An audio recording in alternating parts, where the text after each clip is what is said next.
Israel पर Hamas के attack के पीछे ईरान था, इसके सबूत मिल गए हैं।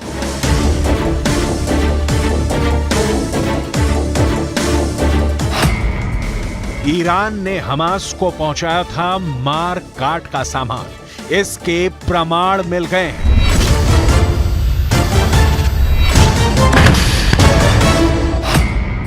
इजरायल में मौत बांटने के लिए हमास को ईरान ने हथियार मुहैया कराया था, इसका प्रूफ सामने आ गया है।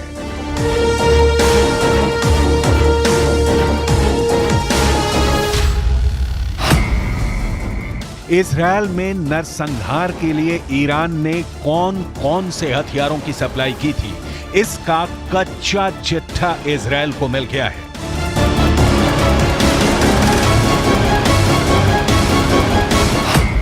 हमास ने हमले में थर्मोबैरिक ग्रेनेड का इस्तेमाल किया, जिस पर मेड इन ईरान की मोहर लगी है। हमले में हमास के लड़ाकों ने जिस AK-47 की गोलियां बरसाई थी, वो हमास को ईरान से मिली थी।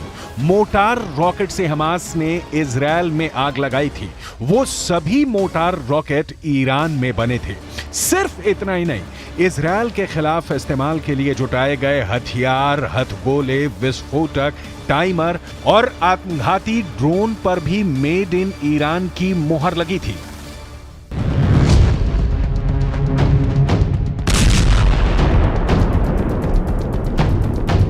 इजरायल की सेना ने हमले की जगह और आसपास से उन हथियारों का हिस्सा बरामद किया है, जिसका इस्तेमाल 7 अक्टूबर के हमले में हुआ था। इजरायल की सेना का दावा है कि ये हथियार हमास ने तैयार नहीं किए हैं। इनमें से अधिकतर हथियार ईरान से मिले हैं और कुछ उत्तर कोरिया से मिले हैं।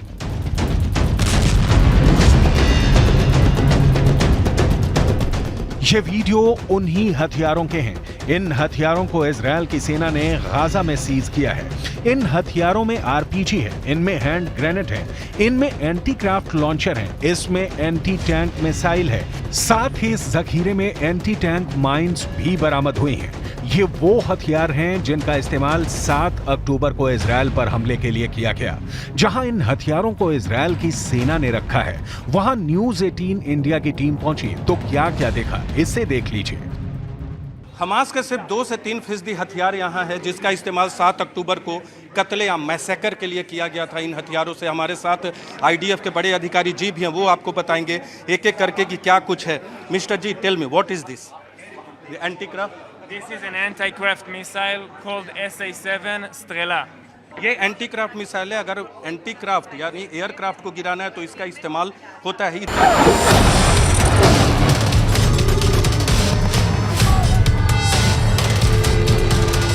यहां इजरायल की सेना ने हमास को मिले थर्मोबैरिक ग्रेनेड भी दिखाए।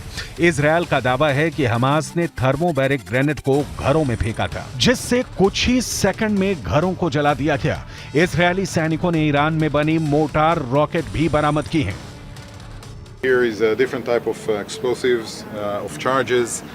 For example, this one here is a thermobaric grenade that was used to burn rooms inside the houses. They used a timed detonator that is screwed here. Just pull out the safety, throw this into a room, close the door, shut, and it takes the temperature inside the room to 3,000 degrees during the explosion. It burns, incinerates everything inside the room. Nothing comes out. We've seen many of those being used, and we collected many of those that weren't used in the field. Israel की सेना का दावा है कि Gaza से जो हथियार मिले हैं, उससे साफ होता है कि ईरान हमले की प्लानिंग में शामिल था। इजरायल की सेना के मुताबिक ईरान ने हमास को घातक हथियारों की सप्लाई की।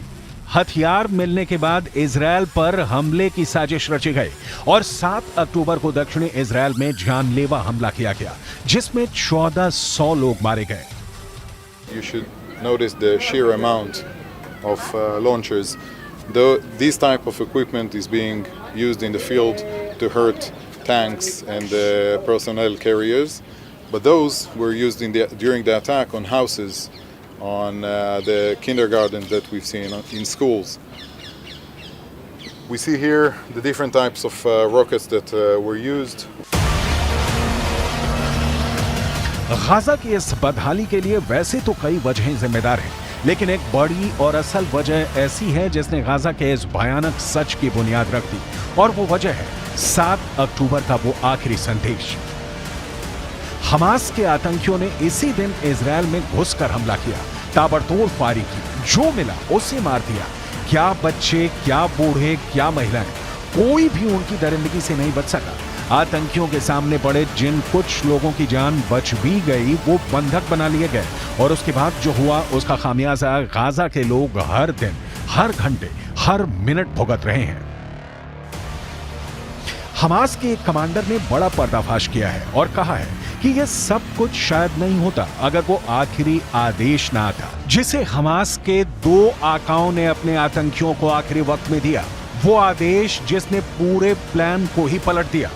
यरूशलेम पोस्ट के मुताबिक हमास के कमांडर अबू मोहम्मद ने माना कि हमारा प्लान सिर्फ इजराइल के कुछ सैनिकों को अगवा करने का था, लेकिन हमले से कुछ मिनट पहले ही हमारे चीफ ने प्लान बदल दिया और इजराइल में कत्लेआम का आदेश दे दिया। ऐसा दावा किया जा रहा है कि हमास ने हमले की योजना बनाकर 2 साल तक इसकी तैयारी की। उसने ये हथियार गाजा की भूमिगत सुरंगों में जमा किए थे। हमास कमांडरों ने बम बनाने की फैक्ट्रियां बना रखी थी। इसके साथ ही उन्होंने इजराइल के बारे में खुफिया जानकारी इकट्ठा करते हुए नक्शे भी बनाए। इसके बाद वो बहुत खुफिया तरीके से इजराइल की सीमा में दाखिल हुए और इसके बाद उन्होंने अपनी हैवानियत को अंजाम दिया। इस तरह के ग्रेनेड घरों में फेंके गए। जब घरों से लोग बाहर नहीं निकले तो इस तरह के ग्रेनेड फेंका गया, और बड़े बड़े घर, जो कि निरोज में बात करें, किफुसीम में बात करें, बेरी में बात करें, रेम में बात करें, वहाँ इस तरह के बड़े बड़े ग्रेनेड फेंके गए। और what is this? These are grenades also? This is an RPG warhead.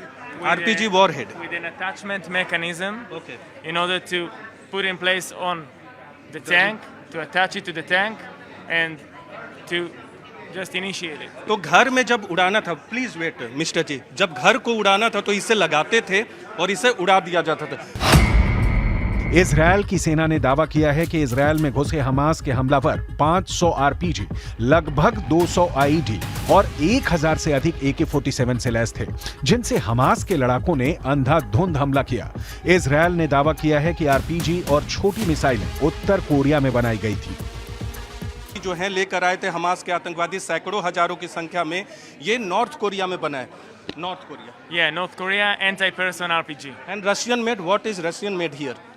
Over there we have RPG-7, originally made in the Soviet Union. आपको बता दी ये सोवियत यूनियन में बना, 80 के दशक में आरपीजी, मौजूदा रूस में नहीं, ये कहना है। What are this?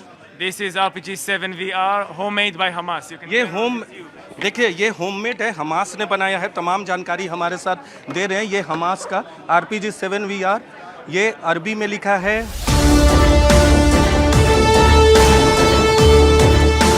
यही वजह है कि इन हथियारों का इस्तेमाल कर इजराइल में मौत बांटने वाली नुकबा फोर्स का इजराइल ने सफाया कर दिया है। पहले हवाई हमला और अब ग्राउंड ऑपरेशन कर इजराइल ने हमास की नुकबा फोर्स की कमर तोड़ दी है। हमास की नुकबा फोर्स ने ही 7 अक्टूबर को इजराइल पर हमले को लीड किया था। ऐसे में इजरायली सेना लगातार इसके कमांडरों की तलाश में थी। इजराइल का दावा है कि नुकबा के टॉप कमांडरों ने ही 7 अक्टूबर को दक्षिण इजराइल पर हमला कर सभी को मार डालने और घरों को जलाने का फरमान सुनाया था। नुकबा फोर्स हमास की स्पेशल मिलिट्री यूनिट है। आरोप है कि अल कासम ब्रिगेड के साथ मिलकर नुकबा फोर्स के लड़ाकों ने भी इजराइल में कोहराम मचा दिया था। इसी वजह से इजराइल की सेना के निशाने पर इस स्पेशल मिलिट्री यूनिट के ठिकाने थे, जिन्हें ध्वस्त करने के लिए वो लगातार हवाई हमले कर रहा था। और अब जमीनी हमले में नचाबा फोर्स के कमांडरों का काम तमाम कर दिया है। टाइम्स ऑफ इजराइल की रिपोर्ट के मुताबिक इजराइल के सैनिकों ने एक जमीनी ऑपरेशन में नुकबा कंपनी कमांडर अहमद मूसा और नुकबा प्लाटून कमांडर अम्र अल हांडी को मार दिया है। नुकबा एक ऐसी स्पेशल फोर्स है जिसमें शामिल लड़ाकों का चुनाव हमास के सीनियर कमांडरों की एक कमेटी करती है। इस फोर्स के लड़ाके दुश्मन पर घात लगाकर अटैक करने, सुरंगों के जरिए घुसपैठ करने, एंटी टैंक मिसाइल और रॉकेट से हमला करने में माहिर होते हैं। दावा यह भी है कि नचाबा फोर्स के लड़ाके हमास के बड़े नेताओं को सुरक्षा देने का काम करते थे। अब इजराइल की सेना बहुत बेरहमी और क्रूरता के साथ हमास का सर्वनाश कर रही है और इसमें सबसे बड़ा नुकसान गाजा पट्टी के लोगों को भी झेलना पड़ रहा है।